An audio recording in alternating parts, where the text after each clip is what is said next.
the beginning of the end.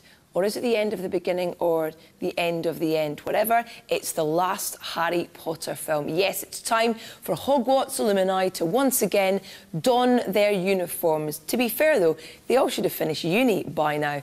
If you haven't guessed already, it's Harry Potter and the Deathly Hallows Part 2, and the premiere was massive. It was one of the biggest premieres the world has ever seen. Cast, crew followed a red carpet that stretched around Trafalgar Square in London and onto Leicester Square, all to celebrate the Harry Potter finale. Well, being here in Trafalgar Square for the premiere of Harry Potter is incredible. It's hard to kind of comprehend any kind of words, really. Massive. I don't know how to put it into words. Huge. I mean, it's amazing. And I can't believe I'm standing here. It's incredible. I mean, I'm sure that I will never experience something like this ever again in my life. It's beyond the imagination, which is what the films have been, so that's what's fantastic about it. When I first became involved, when I first read Harry Potter in 1997, I could not have imagined that 14 years later, 8 films later, would be here. It's amazing. The books and the stories and the actors and the filmmakers have created a whole universe of people who've had an amazing 10-year experience, and they've come to give something back. This is the last one, and I mean, we had to go out on this big kind of bang and have something to kind of remember us by, and yeah, it's amazing. I'm enjoying it. It's been the most amazing, inspirational, surreal, bizarre, wonderful 10 years that I will probably ever have in all my life. Every opportunity I get from now on all comes back to the fact that I got very, very lucky when I was 11. So thank you very, very much.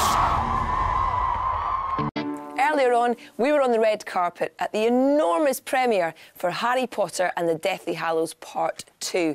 Even earlier than that, I got to hang out with the cast with a box of tissues to reminisce about the good old days at Hogwarts. Harry Potter. The boy who lived.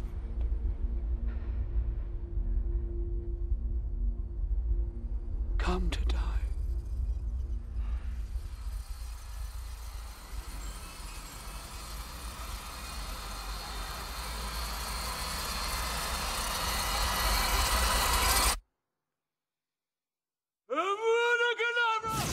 It's really a huge challenge. It ties up every single loose end of the whole saga. I just feel like the scale of this one just feels enormous. I can really feel that it's going to be a big finale, definitely.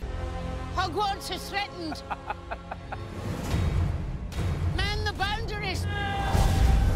This is why Joe Rowling and Steve Kloves are so clever, is that just because the battle starts, it doesn't mean the rest of the film stops. Because all the other characters and all the other relationships and all the other stories carry on in the battle.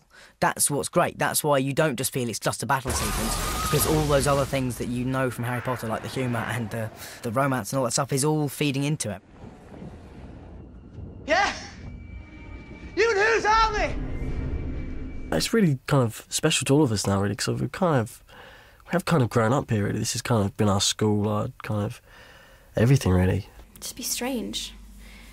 But, I mean, what an incredible experience. And I just feel so blessed, I guess, that I was chosen. I was given the chance to experience all of this and have this be part of my life.